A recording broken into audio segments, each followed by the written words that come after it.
My name is Dr. Kimberly Harrison, and I am here on behalf of myself and the Texas Psychological Association in support of House Bill 140. I am a clinical forensic psychologist in private practice here in Austin. My work involves conducting psychological evaluations of individuals involved in criminal court proceedings, including their mental state at the time of the offense. I believe that there are many reasons individuals with severe mental illness at the time of the offense should be exempt from the death penalty. Did you say you were for the bill? For the bill, yes. Such as the fact that there are impairments in reality perception, thinking, reasoning, and judgment affect their behavior and culpability. The need for parity with other classes of death penalty exempt individuals, such as juveniles and people with intellectual disabilities. The financial costs of mental health evaluations and court hearings to determine if a mentally ill inmate is competent to be executed, and the seemingly endless wrangling that leaves everyone involved, including victims' families, waiting for decades for the execution to be carried out.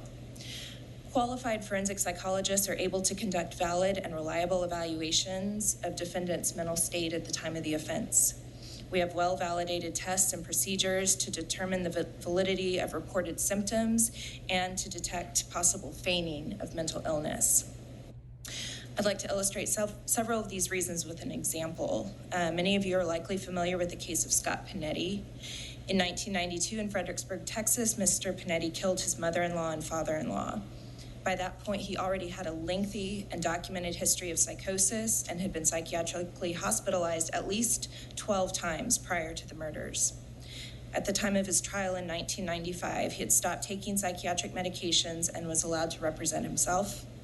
He attempted to subpoena the Pope, John F. Kennedy, and Jesus as witnesses in his defense.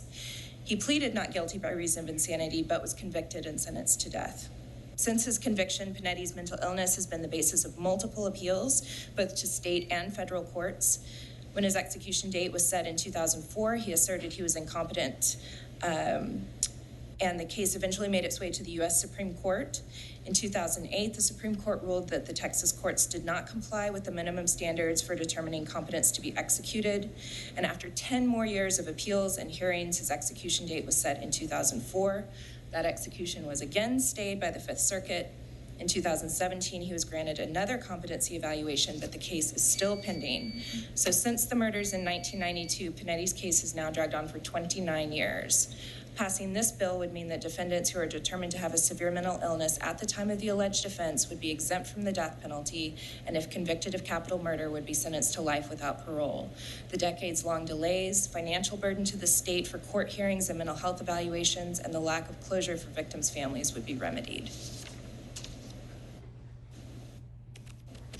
Members, any questions? Representative Johnson? I think that we don't prosecute the mentally ill. Could you explain how we go through the process or the distinction, if you're able to, between competency, not competent, or not guilty by reason of insanity, just to give us all perspective?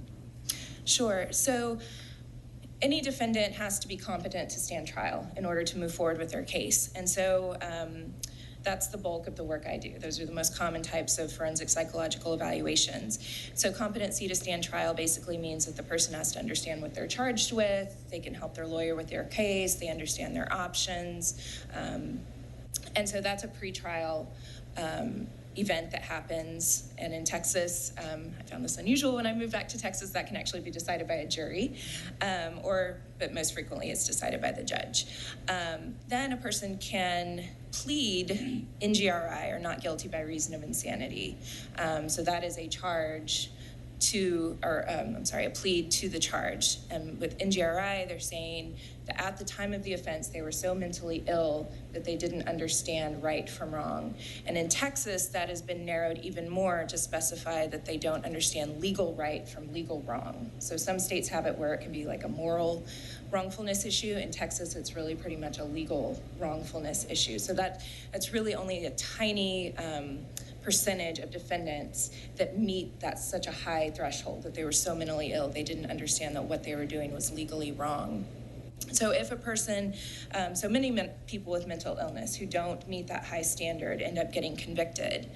Then if you have someone who is sentenced to death, the Supreme Court has said in Ford v. Wainwright that they have to be competent to be executed, meaning that they have to understand that they're about to be put to death and the reason why they're going to be put to death. So, for example, in the Panetti case and in the Raymond Riles case that was mentioned, that has been an issue of going back and forth of, is he competent to be executed or not? And so these are, of course, very costly proceedings. They can take years. And in the case of Panetti and Riles, obviously, these have dragged on for years and years. Let me also ask, we usually say voluntary intoxication is not a defense, but it seems like voluntary intoxication might be mitigation. So even when we talk about intoxication assault or intoxication manslaughter, we usually reduce those punishment ranges.